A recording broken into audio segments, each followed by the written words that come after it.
আবিদাদের কাছে 31টা কিল পয়েন্ট আছে। কতগুলো কিল আরো সিকিউর করবে? উই জাস্ট ইমাজিন 40 কিল কি সম্ভব? 40 কিল কি পারবে? রেড ক্লিফদের উপরে কিন্তু যথেষ্ট বড় আক্রমণ। ফ্ল্যাশ লং থেকে তার স্নাইপার স্কোপটা ধরেই রাখলো। বম্বিং হলো টিম রেড ক্লিফের #5 last for team 33 done by team Abida. 33 করছে আবিদা। এমন একটা ইন্টারন্যাশনাল লবিতে 33টা কিল ভাই। 33 কিল, 33 কিল ভাই। ইমাজিন করতে পারতেছো তোমরা? ইমাজিন করতে পারতেছো তোমরা কি হইতেছে এখানে? তোমরা কি ইমাজিন করতে পারতেছো এখানে কি হচ্ছেটা কি? 33 bloody kill from Abida.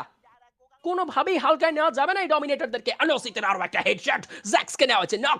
8টা player survive করবে। দেওয়াইনা second wave and yes last 3 team flash থেকে সোলোম্যান সার্ভাইভ করছে। 35 ডান।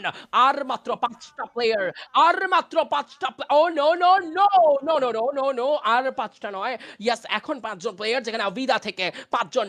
মুফাসা, থ্যাঙ্কস টু মুফাসা আরো একটা প্লেসমেন্ট রেসে তিনি আসলে দলকে এগিয়ে রেখেছেন, তবে নিজের কাছে থাকছে না কোনো গ্লোয়াল। ওকে 6টা গ্লোয়াল রয়েছে, থাকছে না কোনো মেডকিট, থাকছে না কোনো বম্বিং, কিচ্ছুই থাকবে না।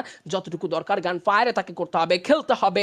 But hats off Abida, hats off Abida. 36 কিল, আর একটা কিল হইলে 37 হবে ইন্টারন্যাশনাল লবিতে।